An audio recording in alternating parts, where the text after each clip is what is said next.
Yes. Well, this okay. Now, this is the problem with Goodwood. I find it really confusing.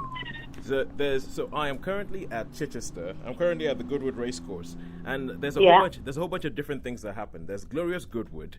There's Goodwood Festival of Speed. There's the Goodwood Revival. These are all different things. Okay. Glorious Goodwood might be the same as the Festival of Speed. I'm not sure. And the Festival of Speed is essentially like Glastonbury for cars, and from what I can understand is Festival for Speed is like a Glastonbury for cars. But what we're doing is a Goodwood Revival, where Goodwood used to be an active racetrack between 1950 something and 1966. So the Goodwood Revival. Can you keep them talking for 2 seconds? I've just got a minute. Yeah. So the Goodwood Revival is essentially a time when they essentially go, oh, let's go back to what Goodwood was like when the park was open. So they take it back to the 60s. Oh, okay. So all the cars people bring in are classic cars. All the dresses people come in are sort of like, vintage dresses, all that stuff. So from what I can understand, that's what and whenever they do the Goodwood Revival, they have actors around. So the actors come in and they all dress up all period and they act all period. So they do traffic wardens, all that kind of stuff. And this year, they have decided that they're going to do, Sky Cinema threw a whole bunch of money at them. And they decided that they're going to do a Italian job reenactment. So punters can come in and they can come onto the sound stage and actually see they can imagine what it was like filming bits of the Italian job or being on set when bits of the Italian job were being filmed. Oh, right. Yes, and I think that bit we saw is that the Italian chase where they're racing through the city after they've done the job. Exactly, the bit that I showed you, the bit that I sent you on the WhatsApp, which we'll probably put up onto our Twitter page at some point, is that bit is the bit where they're chasing after the whole thing. Now, you guys might hear it's going to start getting a bit noisy. That's because I have a whole bunch of people around me getting naked. Okay. Nice. Okay, all naked people say hello. Hello. Hello. Hello, naked people. No, we're not really. Well, no, they will be naked, and I feel like in the spirit of full disclosure, we shouldn't be really, because that's not where we are. Now that you meant. No, but in the spirit of full disclosure, I feel I have to tell you that at some point I will be down to at least my boxes during this whole thing. I know you can't see it. I know it's an audio medium, but I just felt we can just visualize. Yes, I feel I need to tell you that. I feel I need to just sort of like get that off my chest, let you guys know. At some point, you're going to be talking to a guy who is in his boxes because he has about 45 minutes. In his undies. Yes. Okay. You just see if I'm talking here, if it's picking up on the top. So if I talk here, is it picking up on the top? Yeah. It's all right then. That's good. Yeah. So a guy who's going to be in his undies because he has about 45 minutes before he gets kicked off this site. So you're going to watch Fleabag as well tonight, aren't you? So you've got to go Izzy Wizzy, let's go busy. Exactly. That is the plan. We'll see how what's the word? We'll see how successful it is. Anyway, shall we kick off? Yeah, let's kick off. Yeah. Okay, cool. Let's get ready to rumble!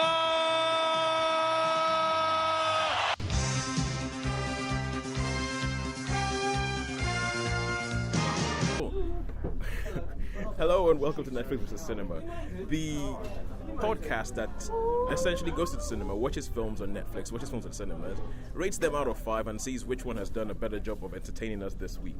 Now, you might be able to hear it in the background. It is a little bit noisy where I am, and that is because, as I've just told Sharon and Sean, I am in a room of people getting, in various stages of undress. But anyway, I'm usually speaking to you from Coventry, up in the Midlands, but this time I am speaking to you from Goodwood, the Goodwood Race Course Festival in Chichester, because I'll be taking part in a reenactment of the Italian job as Big William, the only black character in the film. Joining me on the Isle of Wight are Sharon. Hello. And Sean. Hiya. How are you guys doing? Yeah, good. Yeah, I'm pretty good. We look really well, I think, the pair of us. So yes, we're relaxed. Relaxed and chilled, yeah. Yeah, you probably. Quite interesting. Yeah. I imagine that you look way better than me at the moment. I've got a boiler suit on with a greased up vest underneath it. Nice Look. Yes, it's quite a nice look. But not many people could carry that look and look as good as you. Yeah. Sharon, thank you very much. I love the fact that you actually already assumed that I can pull it off. I love that. Yeah, absolutely. I love the fact you've already assumed. Yeah, Tosin's pulling this lead off. All right, cool. But yeah, today we don't have that much time, as I was saying earlier, because I've got to rush on. Bye, people. That's my fellow cast members leaving. Can you guys still hear me? Yes, we can still hear you. Okay, cool. Good stuff. So this week, I think we're probably going to try to fly into it as sharpish as possible, just so we can get onto the films that we have seen this week and what we've done. How's the week, the viewing week been for you guys? Well, it's been a bit slim pickings for me again. It's been a bit of a busy old week, work-wise and life-wise. So I've only actually been to one cinema. I had been to cinema once, and that was to see one of these National Theatre Live event broadcasts. So that's my only contribution tonight. And I haven't really watched television other than to catch up on things like Who Do You Think You Are and Fake or Fortune or Fortune Fire. That's the sort of thing I've been watching on the television.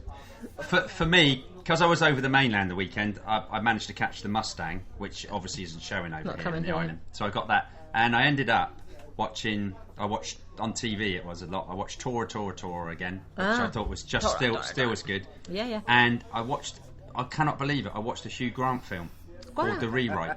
Right. So I thought, what's that? And I started watching it, and I really, really enjoyed it. He's a university professor. That's the one. Yeah, have you seen it? It's like from about 2014. Yes, it's quite fun. It's fun. It's a fun movie, and it's not like really romantic. Or no, anything and it's like not that. his and normal really thing, well. but he does it well, doesn't he? But what I mean is, it's something I would normally not even give the time of day. I probably wouldn't have even watched that, but I did really enjoy it. So yeah, and I've seen that. Also, I think you've seen 5 Came Back. Yep, 5 Came Back. Yep. Yeah, because that was something you saw last week, but I begged you to sort of like put it off to this week, so I could actually watch it. That's it. And I did see like a couple of episodes of Peaky Blinders, but I haven't seen the whole series, and I'm not sure if I'm going to finish it or not. Really. Okay. All right. For those of you I mean, it was okay, but it didn't like everybody's wowing about it. And, I love Peaky Blinders. Yeah. So, but I've given it 3 episodes. So. Yeah. I've seen the first season about 3 or 4 times, I liked it. Cool. Oh right, okay, there we go. Yeah, no, I'm not saying it's bad. No. Well, we all have different opinions and different things, don't we? Do you think you've fallen victim to the hype monster, Sean? Possibly. I mean, I'm not saying. I mean, it was quite interesting. I did watch the whole series, and I didn't get bored or anything like that. But I just sort of could see roughly where it was going, or I thought I could see where it was going, and and I'm not a major fan of Cillian Murphy, although he is absolutely brilliant in that. Yeah. But in his other stuff, like as a Scarecrow and 28 Days Later and all those, I'm one of those. It's like the Stanley Tucci thing all over again, isn't it? Well, is this us going back to Sean and all the actors, all the well-regarded actors? Actually, I'll go as far as to say all the beloved actors that you, for some reason, hate. There you go.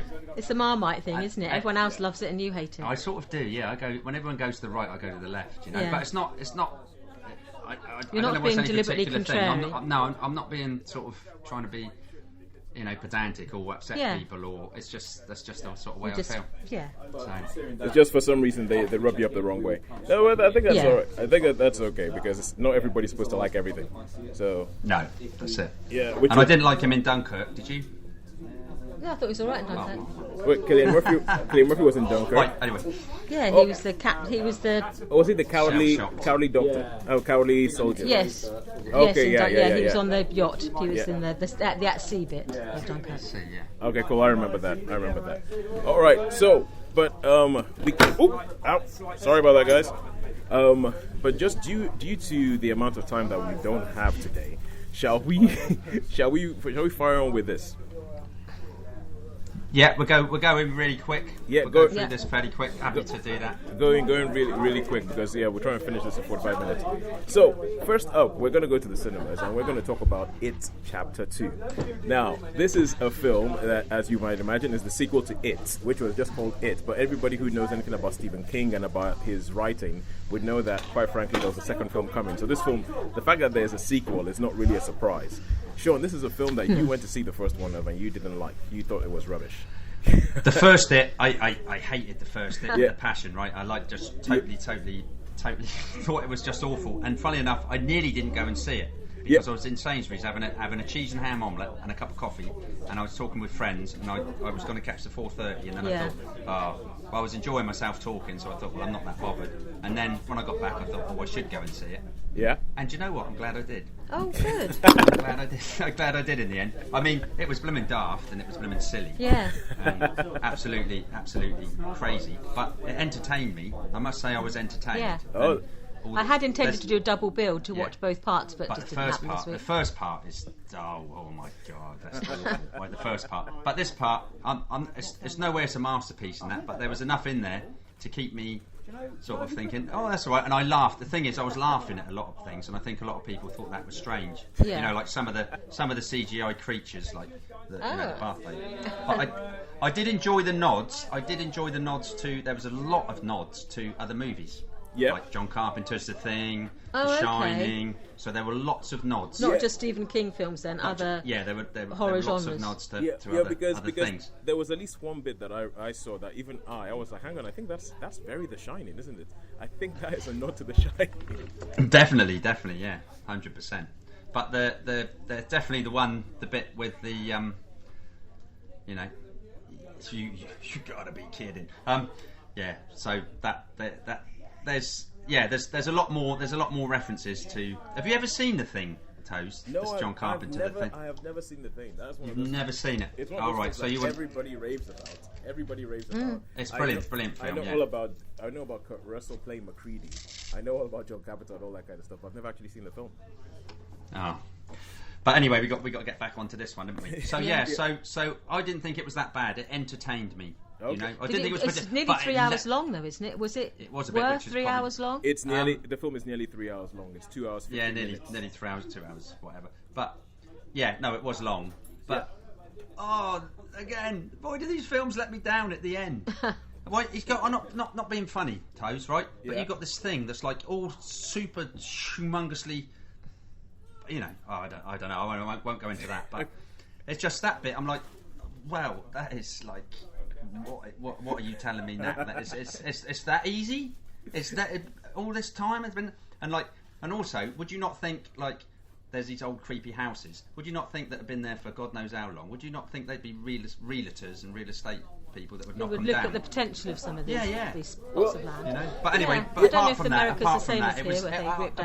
I was entertained by Toes. Oh, okay. So for anybody who has somehow been underneath a rock and does not know the basic storyline of it's essentially set in this town in Maine, which I guess is in New England, which called Derry, and it's about this entity that manifests as a killer clown and comes back every 27 years to sort of like terrorize the people of this village, of this town. And it's pretty much and this one is centered 7 years after the first one. So these people, they were kids in the first film, and in this one they're all grown up and they all come back to the town because the otherwise known as Pennywise the dancing clown, is back and is trying to kill people. So that's the basic thing about it. And the thing is, the funny thing about, I was watching this one, I was thinking, this isn't really a horror film. No, not at all. Was it? Wasn't horrific at all. No. It's not even that. It's like it's not, because this film, it's more a film about trauma, and so I think it's massively allegorical. So all the things that these kids went through when they were kids, it's all about how the things in your childhood sort of scar you when you're older and how they come back. Like the fact that James McAvoy comes back into the film, and James McAvoy has the character he plays, Bill, has a stutter when he's a kid, and the first time you see him in the film, he doesn't have the stutter, but when he goes back to the town, the stutter reappears, and things like that. So it's about, and you have all these people who either they were they had an abusive parent when they were a kid, and then when they grew older, they ended up in an abusive relationship, that kind of thing. And so I felt like it was really about trauma. And this whole Pennywise thing and the horror, it was like a film about trauma with horror bits in it. And I think I can handle that better because, as you know, as I always say, I am not a fan of horror, and It is probably about the only horror film, apart from It and Us, that I've watched in the last year. And with this one, I think it is a long film, and I was sitting down there thinking, oh my God, when is this thing going to end? Mainly because I did not want to keep having to experience these horrific things, because Did you think they were horrific? I thought they were hilarious. Oh well, you see, I liked them a lot. I liked the little grub thing. The little what? I thought that was the little grub thing, the first thing with the with the in things in the bowl in the Chinese you know? restaurant. Oh my god, That's I hated that bit, man. Did you? I hated that bit. That made my skin crawl. Yeah, that was. I quite enjoyed that. Honestly, Sharon, this scene, it goes like full Cronenberg body horror kind of. Oh. Like something that's come out of the mind of David Lynch when he's had a bad cheese dream. Oh dear, Yeah. I'm feeling a bit queasy already. Yeah. I thought it was great. No, Sean, I'm sorry. Okay, and I think because for instance, I know we're going to do an Inside Number 9 special, and you keep saying you said before that you don't think episodes of Inside Number 9 are that dark. So I've been watching them, and I've decided that you and I have different definitions of the word dark. Because, right, okay. because I'm watching them going, every single episode is going dark. It's going to a very dark place, and I thought, okay, when I was watching It Chapter 2 and I saw that scene particularly, and I was like, okay, if Sean doesn't think that this is disturbing, we have a totally different threat. Oh dear. And sure enough, because you thought that scene was funny, I thought it was horrific. I felt like if let me put it this way, if I felt like throwing up. Really? Yeah, I felt like that. Oh, good Lord! Even thinking about it makes me feel sick. And I think also one of the things that I think Stephen King does really well is the whole idea of putting kids in peril. So the bits in the first film where it's kids in peril, I found myself like, I found those really, really affecting. I'm like, oh my God, I do not want to see kids in peril. But in this one, because they're adults, I'm not so worried about the adult bits, but because I said it's about trauma. So, and I have to say one thing about the casting in this film. The casting in this film is nigh on godlike. It is nigh on miraculous. It's pretty good, yeah. It's pretty good. The people who they cast, like you can look at them and straight away go, oh yeah. Apart from the big names, I think apart from McAvoy and Jessica Chastain, because I still think that they should have cast Amy Adams to play. Amy Adams, yeah. Yeah, I still think because they show the younger version of the character Bev, and I'm still like, oh, that's Amy Adams. That's Amy Adams at 15. Something. But I mean, everybody else. I mean, honestly, Sharon, the casting is mind-boggling. Yes, I think I need to do a double bill on this. I really do. No, honestly, because there's even a scene where they have one of the characters, Eddie, and they do a cross dissolve from his face as a kid to his face as an adult, and you're like, it's the same person.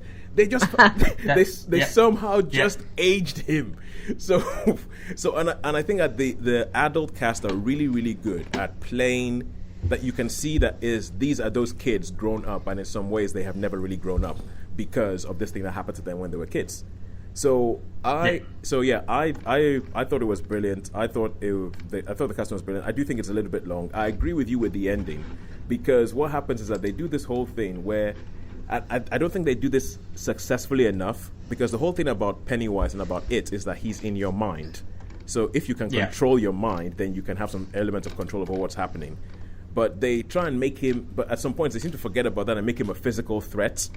And if he's a physical threat, the way they end up defeating him, which, spoiler, in the end they win. I was going to say, I actually did, believe it or not, after this, I actually did a little bit of a read about Pennywise, because I thought, because it went a bit sort of sci-fi thing, and he's like been around for years, and he's actually a shape-shifting creature that just hibernates for that amount of time, and he needs to eat. So basically he eats, but because apparently this is in the book as well, but apparently because he likes the children, because if he makes them scared, it salts the meat. So basically he lives, he eats them. So he goes after kids. So I mean, I didn't know nothing about that because of not having been, but I just thought, I'll just have a look and see. That's a bit of depth. Yeah, it's a bit of depth. Okay, warning guys, I'm in my boxes now. Okay. What a mental picture that is. The boxes. Watch. Yeah, I'm thinking like white with lips all over, that, but that could just be me. That's it. Okay, so Pennywise is coming. And you haven't got any fortune cookies there, have you? Oh, good. Please, I'm never eating a fortune cookie. I think I need You're about never touching a fortune cookie again. I think I need about a year before I touch a fortune cookie again. Honestly, man, that scene was just. And there's a bit where he's underneath the bleachers with a girl, and I'm just like, oh, for goodness sake, why? But anyway, I would give it. I think it's a bit long. I'll have to say Bill Skarsgård, another one of the talented Skarsgård family who plays Pennywise, is brilliant throughout the entire film. I think he's great. But I think the ending is kind of like it's a letdown, isn't it? It's not. I don't think it's a letdown. I just feel like you have to do a lot of work to understand, which they don't make it plain that okay, this is in your mind and that's why it's a mind thing. I think they try and make it like, oh, we're going to punch this clown in the face and that's how we're going to win. And if that's the case, it gets a bit muddled. I think it gets a bit muddled. And from what I hear, I just think that something all the way through that's been that powerful, to me. Yeah, but I think it works if it's the fact that the only reason this thing is powerful is because you give it power. It works. Right, I'm with you. Yeah, okay. But I don't think they explain that well enough. But I would give it a 4 out of 5. Give it a 4? Yeah, I'll give it a 4. All right, okay. Well, I'm going to give it a 3. Yeah, because I think all the things it's trying to do, it's doing them successfully because it's making me hate it. So it scared you then. So you were scared. Were you scared? I was bothered. I was really, really bothered. Bothered. Yeah, that's a good word. Yeah. It's. I was bothered. Disquieting. I was kind of like, oh my god! I hope I don't think about this before I go to bed tonight because my dreams are going to be horrible. Have you ever seen that film Cape Fear with Robert De Niro when he's in the cinema? Yes. And he's like that. That was me. But I was sat down, so I couldn't put my feet on anyone in front. But I did laugh a few times. So you're saying that loudly. You are essentially Max Cady from Cape Fear. Yeah, that's the guy. Nice. Okay, apart from the bit where he hunts down a family and everything like that, Sean, I can totally see that. Yeah. Okay, cool. So that's it, chapter 2. Now let's move on. I mean, I could talk more about the film, but let's move on and let's go into 5 Came Back. So, Sean, can you just give us a bit of a thing about what this is about? Okay, this is a story of 5 directors, famous directors. You've got John Ford, William Wyler, Frank Capra, John Huston, and who's the other guy? George Stevens. Remind me? George Stevens, that's it. And these were all really, really famous directors before the Second World War. And then during the Second World War, the army decided that they would form this unit of directors to actually film the war itself as it was happening.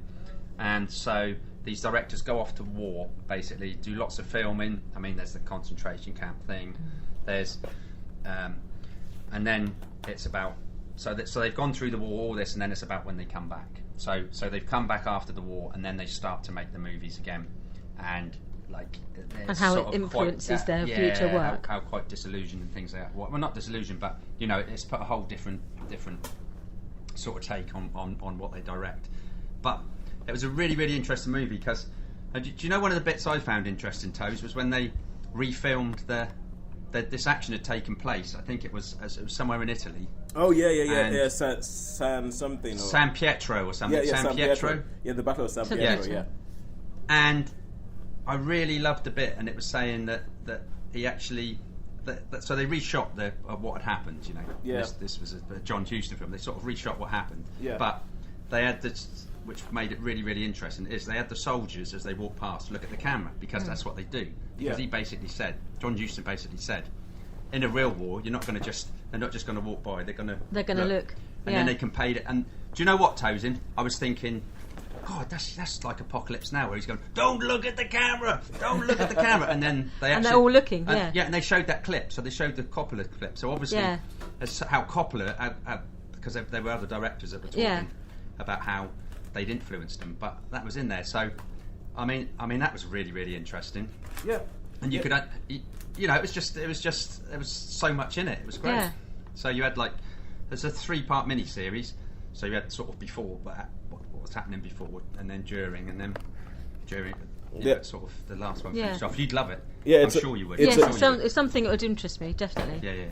Did you watch that Peter Jackson thing about the First World War that they recreated all these old films, and you see there's bits in there where the soldiers are walking by and they're going, "Hey, look, we're going to be at the pictures." It's that sort of. But that's what would happen. That's what would happen with real Tommies, or in this case with real GIs, when they're walking by. Yeah. They would be looking at the camera, going, "Hey, we're going to be at the pictures. Hello, Mum," or whatever. Yeah. So, but I mean, it was really, really interesting. And something else that was really, really interesting was, with the film "It's a Wonderful Life." Yes. Well, that was sort of after the war. It flopped. Yes, I know. It wasn't successful at all, was it? The directors actually formed a little guild, but because the film was such a flop, and that was the first film. Formed like Liberty Films. Yeah. It's a crap. So, I mean, it's really worth a watch, I think, Toes. What was your thoughts? I loved it. I absolutely loved it. And I think for anybody who loves film, who if you're listening to this, you probably fall into that category. It's for me, it's just kind of like an essential watch because you get to see. I think especially they have these 5 directors, and I think George Stevens, who is probably the least known out of the 4 of them. Yeah, he did lots of Fred Astaire things, and so he was like, did all the lovely, nice the films. musicals and things. Yeah, he was before the war. He was known as like they gave him the feel good romances. That's what he was known as the specialist in, and sort of like seeing the way it affected him. And I have to admit because what sort of war did he have to film? So what? Pardon? Oh, he did the concentration camps. Oh, that's going for life, wouldn't it? Yeah. Yeah, and even but what I loved about this was that it wasn't just giving you the rah World War II story. It was giving you the story. Oh, no, not at all. It was giving you the story behind the rah World War II story. Yeah, it was definitely. Yeah, and the fact that you had like all these different directors, like even from the backgrounds, like William Wyler was actually originally from France. I think Frank Capra he came from Italy. And I can't. But I remember one of them has like a Jewish background, and so like the way they structure it as in the run up to World War II, and once they see what Hitler's doing, and they're thinking, I need to do something. I need to be able to do something. What can I do? How can I serve? And the only thing that they think that they have to serve is their filmmaking ability. And I think it is the whole series is also it's just like a testament to the power of cinema. That look, definitely this is what we can do with cinema. How do we get and for me one of the bits I absolutely love is about how Mrs. Miniver, the film Mrs. Miniver, that I've always heard the name about and I've never seen it. And so that when William Wyler made that, how that film played a massive part in getting people behind the war effort. Because absolutely, it really did. Yeah, and and it's just totally fascinating seeing how these guys had spent all their lives fighting with the studios to try and get films made, and then they go to work for the American government, and the American government essentially becomes the new studio. And the way that they're fighting with the government, the way that they're trying to get films done, how they're showing films to was it Roosevelt or Eisenhower? Who was the president? It was Roosevelt, wasn't it? Roosevelt was the president. Eisenhower was the general. Yes. So how they're showing the films to Roosevelt, and how they have all these films that would get shown at the White House, and the way that they would manipulate the film so that the president would go, everybody in the country needs to see this film, and then and then the film would have a release across the country, and that's why it's weird because you had this weird tension between the artistic merits and them actually wanting to do some I want it to be released because I made this film, or I want it to be released because it will help the war effort. And with some of them, I think especially John Huston and John Ford, it's kind of left a little bit dubious as to whether they did this because it was serving or they did it because they were like when they talk about the Battle of Midway. That John Ford made. That it's kind of like, sure enough, they were trying to serve, but at the same time, they remained filmmakers who wanted people to see their stuff. So I think it was Huston that directed that San Pietro thing. Yes, San Pietro. It was him. So I bet he loved doing that because he probably had I can use them as soldiers. I can do this. Because the whole idea behind that was that they got to San Pietro, but by the time they got there, they wanted to make they wanted to make a film that showed the Allied forces being victorious and seeing all these Italians welcoming them to the town, saying, "Yes, thank you for saving us." But by the time they got to the town, the battle had been over for 3 days. So so they just recreated it, and everybody just watched it and thought, "Oh my God, that's so amazing!" But it was based on accounts, but it wasn't actually true. I thought it was really, really good. I would say anybody who loves film and wants to see about the power of film and how it can be used and how it can be, I guess, manipulated to help people get behind a cause, I would recommend it. I would give it a 4 out of 5. Yeah, I would definitely. I'd echo that. It's worth totally. following up, Definitely worth a watch. Definitely big time. It's if you love cinema, this is something to watch, and it's only a 3-parter. So we're waiting for you to catch up, and you can let us know. It's only a 3-parter, so it's only each one of them is about an hour, so it's pretty good, and that's all on Netflix. Yeah. So it's actually better. I might better fit that in at some point. Yeah. Okay.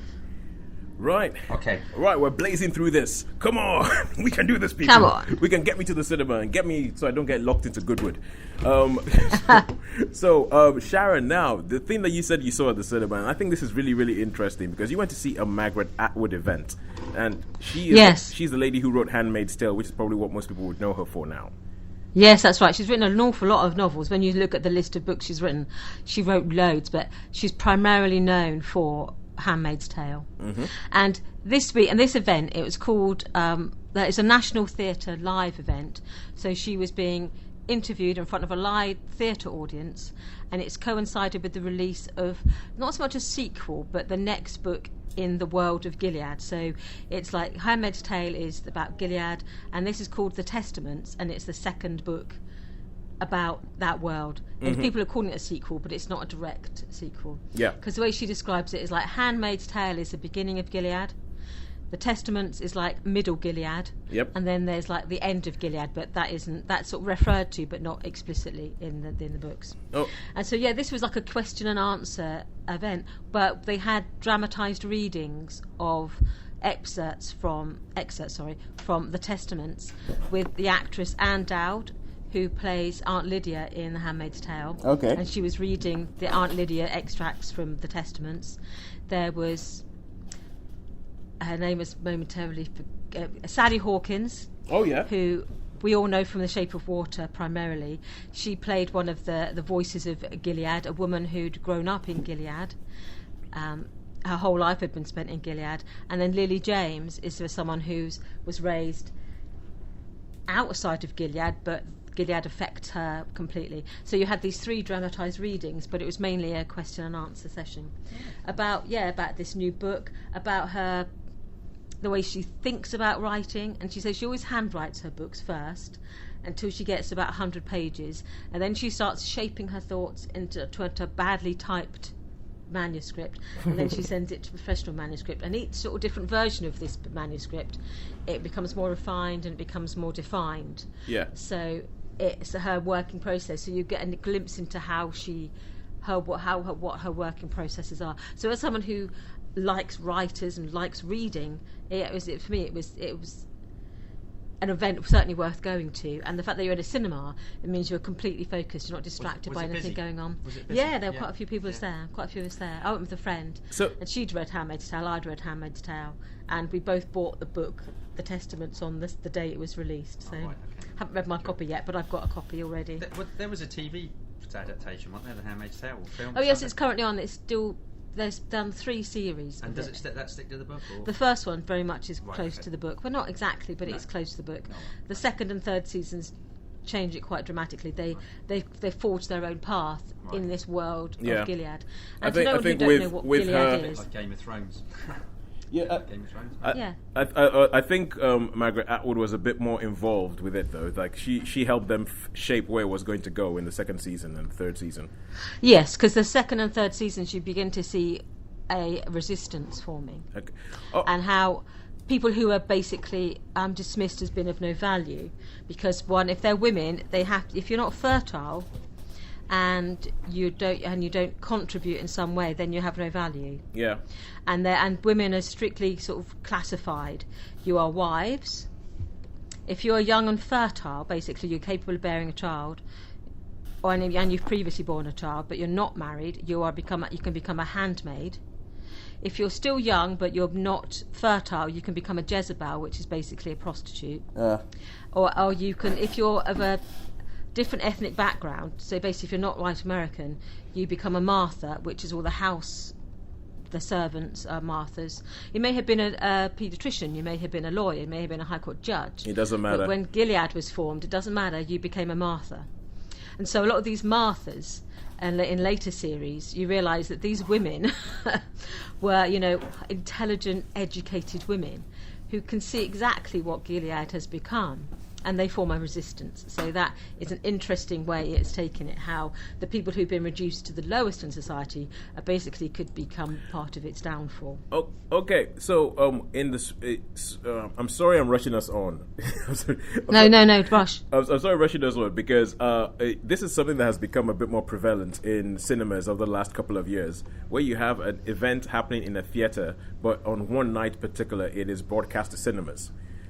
Yes, and this is broadcast around the world. There was a global audience for this. Yeah, and it seems like it's two formats that I think are struggling. So cinema, with the outprice of, like, the reason this podcast exists, with the outprice of things like Netflix and all that kind of stuff, cinemas are struggling to drag people in.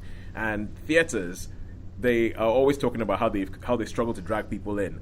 Because they're very expensive, and it can be regarded as being quite an elite thing to do. It can be a bit because elite. It is expensive to buy a theatre ticket. Yeah, I mean, even I'm involved in amateur dramatics, and I know that I was speaking to somebody, the person whose house I'm staying at, Jason. Hi, Jason. And Jason was he's talking about how he's just directed a stage version of Dad's Army, and the theatre was packed. But once he said that, I was like, I bet you that nobody in that audience was over the age of 50. And he was like, yeah, nobody in the audience is over the age of 50. So there's people. So essentially, you see, this is the problem with theatre. Theatre is having to try and diversify and do different things to get people to actually pay attention to it. And it's so with this, I mean, I'm planning to go see Fleabag in theatres tonight, or in the yes, again, tonight. It's another National Theatre Live event, isn't it? Or that similar thing. Yeah, similar thing where Phoebe Waller-Bridge is going to be performing Fleabag on stage. I love the TV show, and I'm just really, really interested to see how does this work as a cinematic experience, as a cinema-going experience. So with is it on? How come they? Is it on? It's on at Newport as well. Is it on at Newport? Yeah. What time is it? 7:30. Is it? Oh, what Fleabag? Yeah. Yes. Yeah, Fleabag's on. Nothing else to do. It's on tonight at 7:30. So it's right. Yeah, because they've been doing these apparently for 10 years. They launched the National Theatre Live thing 10 years ago. Yeah. Now I remember going to see Frankenstein, both parts of Frankenstein, the one where Benedict Cumberbatch played the creature, and the one where Johnny Lee Miller. They alternated roles. So I saw both versions of that, where they're both identical in terms of what they say, the words, and the characterisation in the play and the actual stage sets, but the two actors played each role.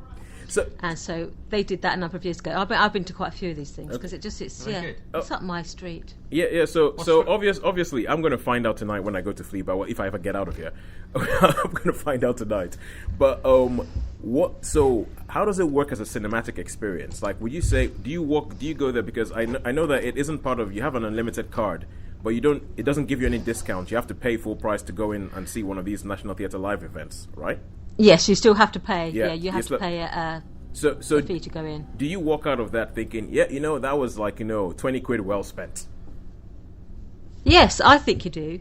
Okay. Because it's quite funny actually. When you go in, they've already got the cameras rolling.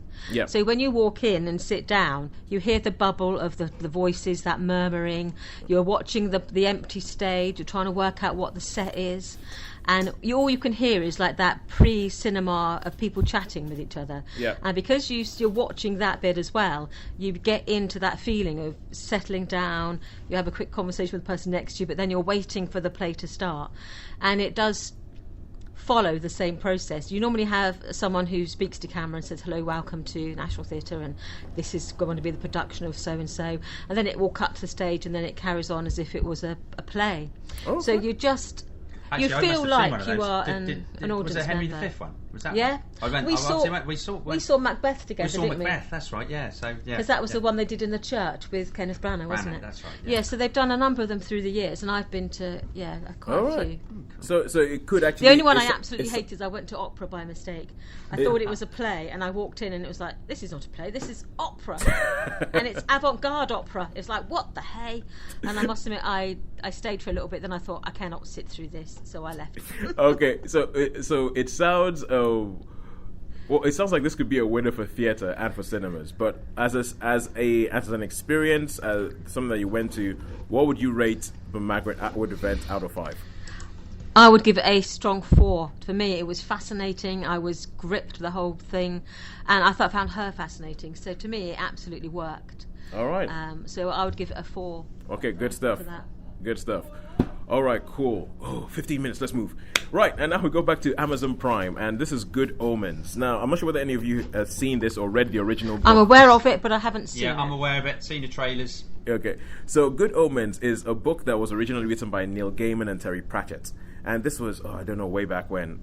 And it's essentially, it's a story about the end of the world. Armageddon or Armageddon, however you pronounce it. And it's, and this is obviously is Terry Pratchett and Neil Gaiman. So Neil Gaiman, you're going to get dark fantasy. With Terry Pratchett, you're going to get satire coming up the wazoo. And this is it's all about this goes all the way from the beginning of the world, when God creates the world, and you have the Garden of Eden, and you have an angel and demon that get put on earth. Aziraphale is the angel, Crowley is the demon. played by Martin Sheen and David Tennant. And essentially, you follow them through the years as they live on Earth and as they do that. And then they start getting used to Earth and they start adapting Earth ways. And Crowley has a car that he really, really likes. And Aziraphale likes going down for good dinners. And he likes he has a bookshop and he likes listening to music and likes opera. Sorry, Sharon. And and then they get the message from their respective head offices, heaven and hell, that guys, the end of the world is coming. And they're like, but we don't want the world to end. We like the world. We like it here. And so the whole thing becomes a satire about, I think, mainly Christian views of the end of the world and mainly Christian views of of good and evil and heaven and hell, and they ask all these questions like, okay, why do we want to do that? Why does that going to happen? Why is your head of us going to? Why do we have to fight? Why does there have to be a war? And it does this thing that Terry Pratchett does. If you've ever read a Terry Pratchett book, you know that he will have like a tiny character in the book, but he will have it very well fleshed out. This character might only show up for a page, but the character will have a backstory and everything, and you end up leaving and loving this character, and the character never show up. And in the TV show, they replicate that by having really, really well-known actors play tiny, tiny roles. So like Nick Offerman shows up, Frances McDormand is in there, you've got Josie Lawrence, you've got Bill Patterson, you have all these people, and they show up in all these tiny roles that you're like, really? They did that? Brian Cox shows up and you don't even know it's him. I loved it. I thought it was funny. I thought the satire was hilarious. I thought the whole idea of taking the idea that the end of the world doesn't occur on top of some mountain in Israel, but it actually occurs in a tiny village in Oxfordshire called Chatfield. It's just so Terry Pratchett. I love it. And after I finished watching it, I actually found the book. Because I had the book, I was like, I know I had that book, I can't remember where I put it, and I found the book in a box, and I decided to just start thumbing through it to see how faithful to the book they had been. And this thing is scarily faithful. Like, there's bits of the book you're reading, and it's like reading directions for what they put up on the screen. And I know for years, Terry Pratchett said it could never be filmed, and before he died, he told Neil Gaiman that, okay, you're the only person I trust to do this. So I know Neil Gaiman said, I'm going to try and really, really honor Terry in making this TV show, and I think they've done it. It is pretty much the book on screen, and I know there's bits that they've missed out and everything. I think I like it. I think the casting is spot on. I think the humor is great. I think the satire is brilliant, and I would recommend it to anybody. I would give Good Omens a 4 out of 5. Oh, excellent. Cool. Good. Yeah. So it's one I've looked at, and I keep thinking, no, maybe not tonight, but I will. I have to be in the right mood for that sort of thing. So there's so much, isn't there? You have to be on the radar. Yeah, there's so much out there. There is so much out there. It's sometimes, I mean, each week, because when we say all the things that we've watched, sometimes it's actually quite hard going, okay, we're gonna keep it down to these ones that we're going to speak about. But and I think it's actually quite good watching like a Terry Pratchett thing, because the other week I spoke about Dead in a Week or Your Money Back, and I said it starts off as the most Terry Pratchett thing on TV I've seen for a while, and it's good to actually see a Terry Pratchett thing on TV that I think has been done well, because a lot of the other Discworld adaptations that Sky have done, I don't think have worked that well, but this I think it's a perfect marriage of topic and media. I think it's really, really good. So I'll give that a 4 out of 5. Oh, excellent. All right, and now we go back to cinema, and Sean, we're going to talk about a film that I don't know how you keep doing this. You keep finding films I did not even hear about, never actually heard was released or anything like that. So this is The Mustang, and you said you went. I guess you saw this in Bournemouth, right? I did see this in Bournemouth. Yes, yeah. I've seen a trailer for this, and I really wanted to see this because I really rate the main actor in it. Next time you have to come over. Yeah, and I really like this sort of film. And he's done some amazing films, this guy. Yeah, I'm guessing that it's Under the Radar. Yeah. Yeah, I'm guessing that being a university town, it gets a lot more sort of like the more out there stuff. It does. It gets loads of stuff. Yeah, but this Matthias Schoenaerts, I think he's just done some amazing stuff. Yeah. Bullhead he did in his early career. Yeah. Astonishing film. Yeah. Oh, right. So no, I know. Yeah. Bournemouth's really good because you've got they have studio screens where they have a lot of these sort of films. Although this was on the big screen, and they've got lots of there's lots of but it's always busy. Always busy there. I never really book online. I always turn up and I'm always in the queue. Yeah. So there's always a queue, so it's really busy. So which is good, which is healthy. Yeah. But okay, this film, as I say, the island's terrible. It should you just come don't because get it was quality films. You just don't get hooked. So we're not. There's not always, but some quality films they pass us by. They do. Well, anyway, this story is about a really violent sort of criminal that's been in prison for 10 years, and he's really disaffected. He's really, but they run this program. The state penitentiaries run this program where they herd up the wild horses, the Mustangs, and then they break them and auction them off. And so the prisoners, and it works. They use it in quite a lot of states because working with animals is quite therapeutic in itself, isn't it? So basically, this is a story of Roman Coleman, and he's been in there for a while, and they say, okay, he's going to try and a prison. It's basically in prison, so they give him a chance. And old Bruce Dern turns up, doesn't he? Bruce Dern, his class. He's like the wrangler, if you like. He's like the top banana. And this Roman, he loses it a bit with the horse because the horse is not paying him, and so you think he gets thrown in solitary, and you think that that's it. That's the end of it. That's it. But there's this big storm, and all the lightning goes. A huge thunderstorm. They said, "Look, we need everybody to get these horses in," and they basically get him into the canteen. So they get him out, and so he decides to give him another chance, and he works with this horse, and it's also the horse. Obviously, these wild Mustangs. You've got that. Yeah. And it's just a story. Obviously, as well, running through it, there's a bit in the prison where there's a bit of conflict because one of the quite a few of the convicts are black, obviously, but obviously in these prisons you get the gangs, don't you? Yeah. So you get the gangs against the other gang, and this Roman really makes friends with another one who's on the program. But this chap who's on the program, he's a member of a gang, and he actually gets. So you've got those sort of you've got the violence all the time, and I got to say I'm going to agree with Sharon. This guy was absolutely brilliant because. Basically, he looks like he's ready. He's just ready. Yeah. He's like one of these people that's ready. It was a bit like the what was the Informer? Was it the Informer? Yeah, the Informer we spoke about last week. Yeah. And Joel Kinnaman was that? He was in that. Yeah. So he gives a really, really terrific because in a film called Rust and Bone, a French film, he was a bare knuckle fighter in that, and he can do brutal, but he can also do tender as well. So I think he can.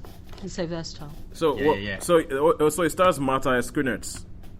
Yes. Yeah. Oh, right, cool. So, but anyway, and I mean, this is a program that actually they go on because at the end of the credits they actually show the real, the people that broke the horses and stuff, and so you actually see the actual, and so you've got like. And they look really similar, because there's like a Native American that's one of the horse breakers, and when you actually see the real photo of them at the end, they've done a good job there. Okay. But the whole film it's a bit of a prison drama, and it's really good. Sharon would absolutely love it. I know she would. I knew that. I was thinking about that. I thought this will be a Sharon film. So Sharon, are you saying that the same way I have an inner Sharon when I watch a film, you have an inner Sharon when you watch a film now? Well, no, I think we all know. I mean, it's like you with me. You think, Sean would love this. Sean would love this. And I'm like you, Toes. Whereas I'm, Toes would like this, or Toes would. And then it's the same with me. And I think we've got to know over the time. We've got to know what will appeal, what will click, what will, And you think because you might say, Sharon might see a film and say, Sean would like this. I'm not so keen on it, but it's right up Sean Street. Yeah. And and then I'd say. But I thought, and also anybody who loves horses would love this movie as well. So you've got a prison drama with horses because the opening shot is them rounding up the horses like a. So I could just imagine that as a pitch meeting. So what film do you want to make? Okay, imagine this: it's a prison drama with horses. With horses, yeah. You had me at horses. Yeah. So Sean, it sounds like you.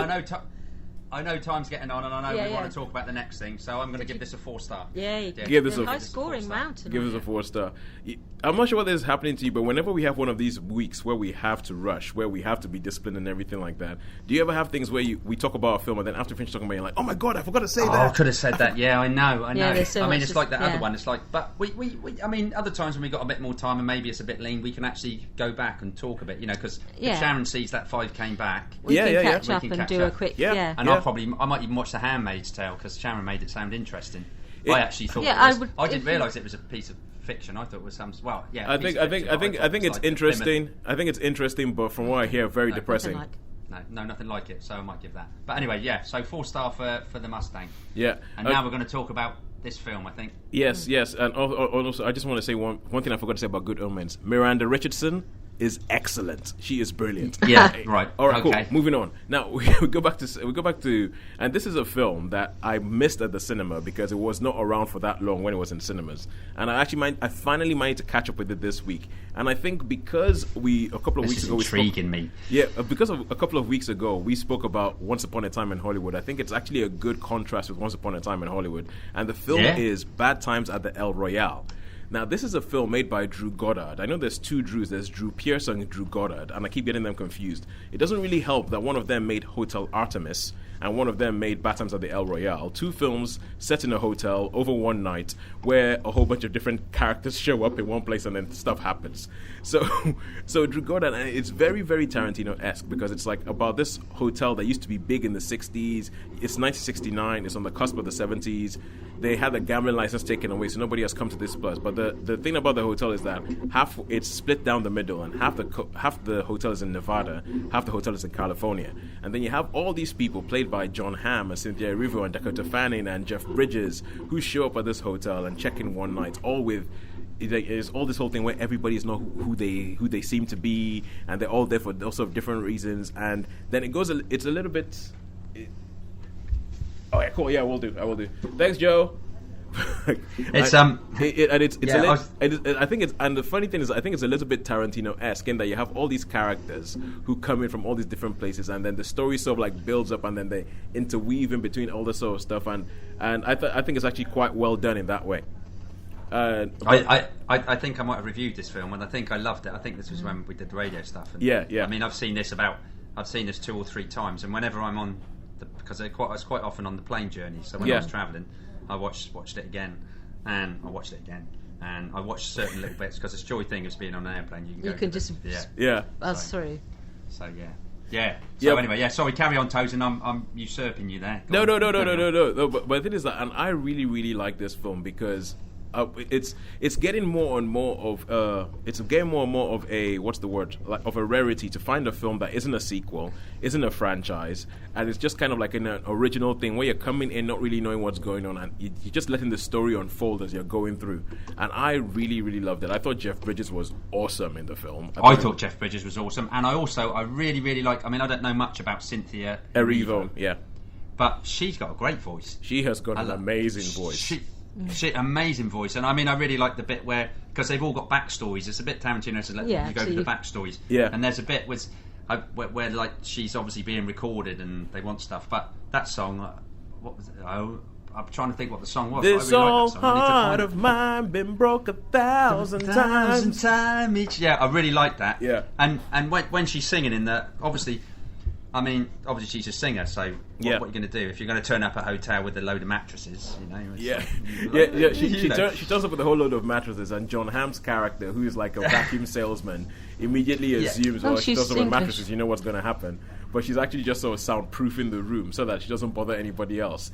And I think her character, Darlene Sweet, is just a really, really sweet character, and I love the interplay within the different characters and the way the story keeps. They tell you one story, then they they jump back. They jump back and they show you what happened in the hotel from another point of view. Then they jump back and show you what happened in the hotel from another point of view, and how everybody's trying to get different things. And it actually has some really, really shocking bits. There's a bit with Jeff Bridges preparing some drinks that did not end the way I thought it was going to end. I was like, whoa, where the hell did that come from? That's it. That was. Yeah. I know a hustler when I see one. Yeah, but and I quite liked it, and also even because it's set in 1969, so obviously Once Upon a Time in Hollywood, it has the whole Manson family, and this has something very similar to that, and I think it covers quite a bit of ground, and it's I think it would make a good double bill to watch Once Upon a Time in Hollywood and then Bad Times at the El Royale if your bum can take it.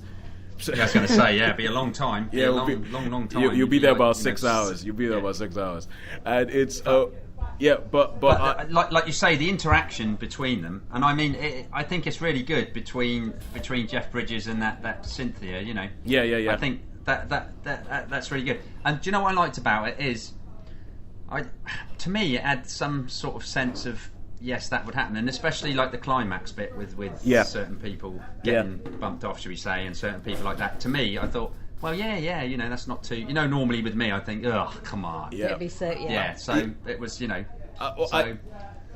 Yes, well, the thing is, I agree with you. I think because this is a film that to be honest with you, towards the end, I think it's really nice and tight, and the way it builds and everything like that, you're like, oh, where's this going? I don't know. Then towards the end, I think it gets a little bit Hollywood film climax. And maybe. And there's a bit where, like, you know, one character who all the film has been like, just kind of switches and becomes a totally different character for like, for like a minute, and then I'm like, what? So it loses a star for me, and for that's why I would only give it a 4. If not, I mean, apart from that, I loved this film. I thought this film was great, and it's on. I saw it on Sky Cinema. So if you want to go, you can go catch up. You can go catch up with Bad Times at the El Royale on Sky Cinema. It's a film that not many people saw at cinema, but I really, really feel that this deserves to be discovered at home on Netflix. Yeah, all definitely. That kind of stuff. Because it's a really good film, and I love the fact that the guy Drew Goddard took a chance and did something original that wasn't based on a book. It wasn't based on an other film. It wasn't based on a comic or anything like that. I just really, really, really liked it. Yeah, it was quite original, wasn't it? Yeah, I think so. I think it obviously has influences, and it has other bits in there that come in from left, right, and center. But but yeah, it is altogether. It becomes its own thing. It's like, you know, there's film noir influences. There's kind of like, you know, things like, you know, Peeping Tom kind of film influences like that. Gene Hackman movie, The Conversation. There's a whole thing about the FBI. There's a senator who they never mention in the film. Well, they never mention his name, but it's kind of like when you think about the time and what they say, you know who it is. You know who it is. Yeah, you know who they're talking about. Who it is. And so there's elements of all these different things in there but altogether, when the film comes together, I really, really like it, and I'll give it a 4. I think it's a 4. Yeah, definitely big 4 for me too. Yeah. All right, all the way. We've got I think the scoreboard tonight is going to be quite close. It is a very, very close. It's been a good week. These short weeks, we always seem to have positive weeks, don't we? Really? Yeah. Thought there was me thinking that I was going to absolutely hate it, and I ended up thinking, well, it's all right. It's okay. Yeah, and it was entertaining. And Sean, I think on principle, you just didn't want to give it chapter 2 4 stars because you're like, no, I will hold out on some of my original anger about the first film, which I think you should probably go watch again. Possibly, it may be a bit of a hangover. Yeah, it might be a bit of a hangover, and that is the only reason we don't have a tie this week. It's the only reason. Oh, right, okay. Yeah, it's the only reason we don't have a tie this week, because the winner this week is Netflix with a 4, dead on 4, because we watched 4 things on Netflix and other things at home. So one on Netflix, one on Amazon Prime, one on Sky Cinema. They were all a 4. And at cinema, we saw Margaret Atwood was a 4, The Mustang was a 4, and It Chapter 2. I gave it a 4, you gave it a 3, so it got a 3.5. So it's a really close. It's a really, really close week. I think all in all, the real winner this week is us, because we saw good stuff. Yeah, it's good stuff out there. Yeah. All right, cool. With that, I think all that is left to say is a hasty. And by the way, guys, I've totally gotten changed now. I've finished. I'm so impressed with myself. I managed to get. Can we open our eyes now? Yes, you can open your eyes. I've managed to get changed while doing a podcast. so yeah. All there's left to say is a goodbye from me. Goodbye from me. And a goodbye from me. We will see you guys next week, when I do not have a clue what's actually out in cinema. But we will find something, we will watch something, and we will let you know what it's about. See you guys. Bye. Bye. Bye.